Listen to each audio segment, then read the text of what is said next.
Hi everyone. So if you got to this point, you are ready to add your frosting. The frosting is going to be that really cool texture that you see on the side here, on the edges, the edges like right in here, getting those layers in, all that kind of thing. You want to be aware that when you're adding in the frosting that it's not going to be too thin or too thick, but right now I'm just going to go over the materials that you need to get set up. Okay, so the first thing you need to do, I'm going to turn this around, is you are going to walk over to this area and you're going to get a wonderful apron. This stuff, this frosting, is made of joint compound, wood glue, and latex paint. All of this stuff means that it will stain your clothes if it gets on you, and this stuff is messy, so use this apron. You want to go get a placemat from the material station, and you want to get a little cup of the frosting mixture. You want to make sure that this is always sealed tight if you're not using it. You also need to get latex gloves. This stuff will, it will kind of crack out your skin and make it dry. So just using gloves, it's really hard to get this stuff off your skin. If you do get it on your skin, it's, we'll clean it off, but, use the gloves and just be careful. And I'll show you guys how to take off the gloves too, so that way you don't get it all over yourselves. Okay. So let me get set up for putting on frosting. All right. So I have my cake slice. This is with the dry plaster. You know that it's dry when the area is not cold anymore. If it's cold, then that means that there are areas that are still wet. So if you've done the plaster and you've waited the next day, it should be dry by then. There should be no reason why it would still be wet. So you want to get your plaster, you have your frosting cup, and you want to get a knife. And you're going to put your gloves on. I'm going to do right now. Now I have little hands, and so these gloves are huge on me.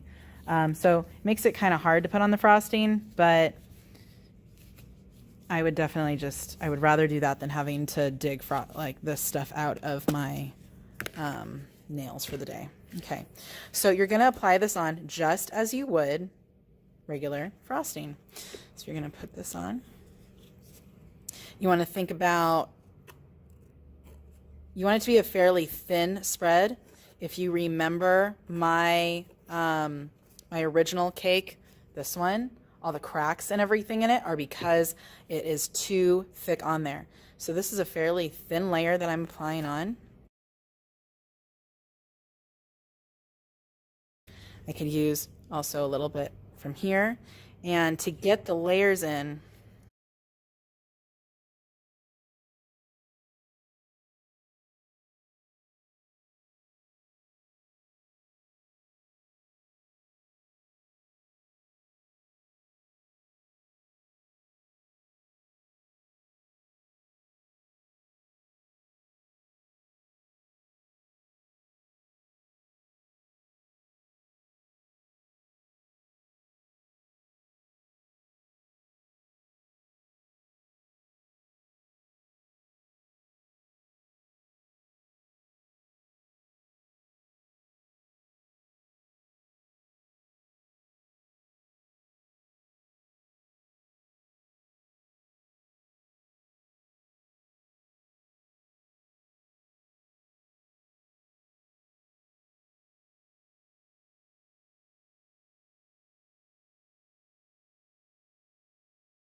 I am going to leave this clean for now because I'm going to be sculpting some stuff that I'm going to put onto the side of it.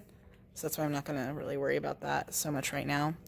Now that I have all my sides sculpted, I'm kind of being careful with how I put this on. Okay, so I'm leaving that. Okay. All right, so if you don't have any piping or anything like that you're doing, this is where you would stop. You would leave it like this. If you are doing piping, then continue watching. I will go over cleanup at the very end of the video though. So if you are not doing piping, skip ahead to the end so that we can see how to clean up. So hold on.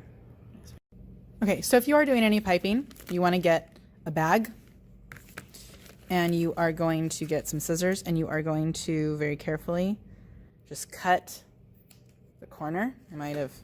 Hopefully I didn't cut too much off. Maybe I did. We'll see. You want to open up the bag. I don't really have a whole lot. Really kind of use your knife and scrape that. If you're running low on this, you can always ask me for more. Scrape some in there. Before you even start this, because you're going to need to get the plastic bag for me, there might be some leftover piping bags full of frosting from other students that left it that might still be wet, so you can try that. That's not very much, but it's not very in there, but we're gonna try that. Okay, so you're gonna squeeze it all the way down to the bottom.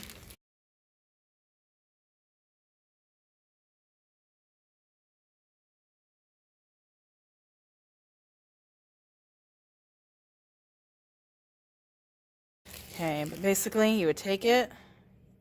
Where's my end?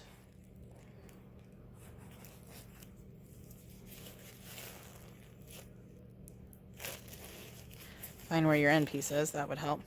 Okay, and then you take it right here.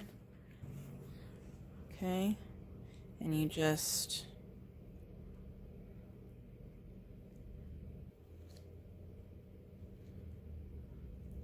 I might actually have enough to do what I want.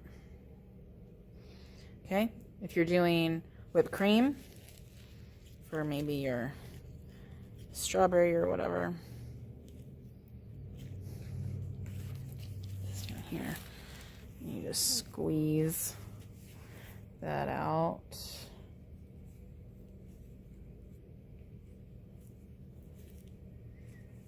Just to give it that little bit of topping. And we would always glue that on later. Again, I don't have enough in here. I have very little in here, but it gives you that idea of needing kind of that frosting. If you want to get that indentation that you need in there, so your finger in there, do that, then you already have a place to stick your strawberry or whatever it might be. When you have this point, you're basically done. If you are doing a texture of any kind, you could take, like how I did, you could use a fork on the back. You can use the lines of this to create a texture going like this. Or if you want to go down, you can create a texture going like that. If you want it to be smooth,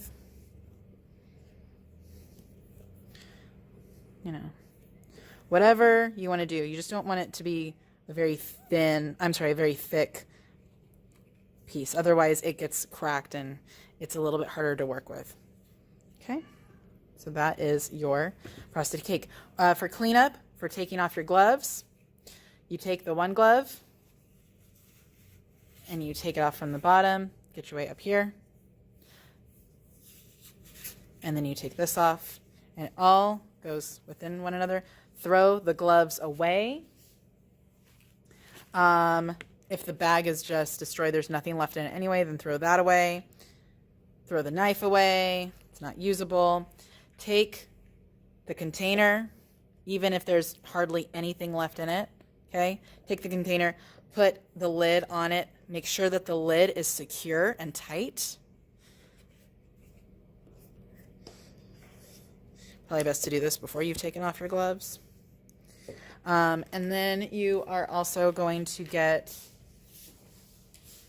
a sheet of foil, the square sheets that we had during like paint mixing, the really simple thin ones. And you're going to very carefully take your cake, place it on top of the foil, write your name on the foil, and then you're going to pick it up from underneath and carry it very carefully to the storage cabinet for your class period. Push it all the way to the back, not putting it on top of anyone else's, for it to safely dry. From this point, you need to clean up the rest of your area, wash your hands, take a wet paper towel and clean anything off of the paper towels. Anything that where you see this material, you need to clean it up. Clean up the entire area as best you can to leave it ready for the next student to use.